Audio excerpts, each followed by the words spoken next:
بسم اللہ الرحمن الرحیم۔ میرے تمام دیکھنے اور سننے والوں کو السلام علیکم ورحمۃ اللہ وبرکاتہ۔ میں آج بات کروں گی حضرت حمزہ رضی اللہ تعالیٰ عنہ کا اسلام قبول کرنا۔ ایک دن یہ واقعہ پیش آیا کہ رسول اللہ صلی اللہ علیہ وآلہ وسلم صفا پہاڑی کے قریب تشریف فرما تھے کہ وہاں سے ابو جہل کا گزر ہوا۔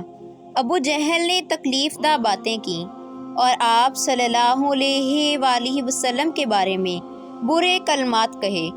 آپ خاموش رہے اور کچھ جواب نہ دیا۔ ابو جہل نے دین اسلام کے بارے میں بھی برے الفاظ کہے۔ آپ صلی اللہ علیہ وآلہ وسلم نے کچھ جواب نہ دیا اور خاموشی اختیار فرمائی۔ وہاں عبداللہ ابن جدعان کی ایک باندی موجود تھی۔ اس نے یہ ساری بات سنی۔ ابو جہل تو کعبہ شریف کے قریب قریش کی ایک مجلس میں جا کر بیٹھ گیا۔ ادھر آپ صلی اللہ علیہ وآلہ وسلم کے چچا حضرت حمزہ بن عبد المطلب کو ابو جہل کی باتوں کی خبر دے دی گئی۔ اس وقت تک حضرت حمزہ مسلمان نہیں ہوئے تھے۔ ان کو شکار کا بہت شوق تھا۔ شکار کر کے آتے تھے تو پہلے کعبہ شریف کا طواف کرتے تھے اور قریش کی مجلسوں میں جاتے تھے، سب سے ملتے جلتے تھے۔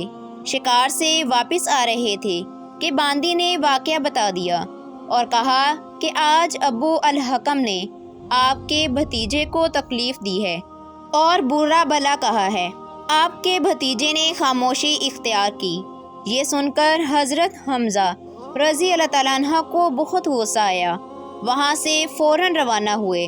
دیکھا کہ ابو جہل مسجد حرام میں لوگوں کے ساتھ بیٹھا ہوا ہے۔ کمان تو ہاتھ میں ہی تھی۔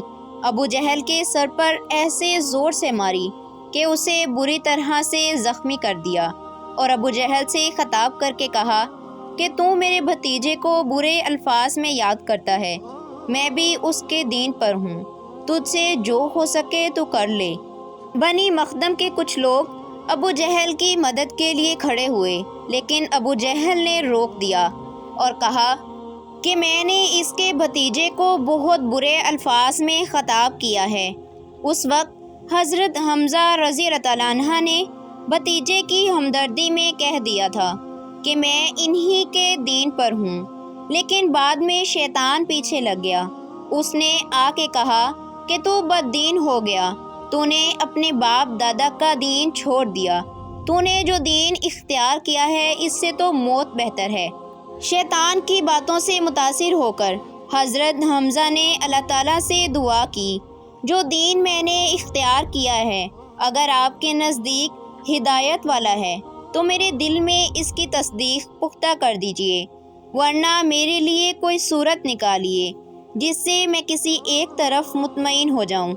رات بھر شیطان کے وسوسے آتے رہے۔ صبح ہوئی تو رسول اللہ صلی اللہ علیہ وآلہ وسلم کی خدمت میں حاضر ہو کر پوری کیفیت سنائی۔ آپ صلی اللہ علیہ وآلہ وسلم حضرت حمزہ کی طرف متوجہ ہوئے اور نصیحت کی، کفر کی جزا سے ڈرایا اور ایمان پر جو نعمتیں ملتی ہیں ان کی بشارت دی۔ حضرت حمزہ رضی اللہ تعالیٰ عنہ اسی مجلس میں کہنے لگے، میں سچی گواہی دیتا ہوں کہ آپ سچے ہیں۔ حضرت حمزہ کے اسلام لانے کے بعد مسلمانوں میں اور زیادہ قوت آ گئی۔ میرے بتانے میں اگر کوئی غلطی ہوئی ہو تو اللہ پاک مجھے معاف فرمائے۔ چینل کو سبسکرائب کر لیں تاکہ تمام آنے والی ویڈیوز آپ تک پہنچتی رہیں۔ دعاؤں میں یاد رکھیے گا۔ اللہ حافظ۔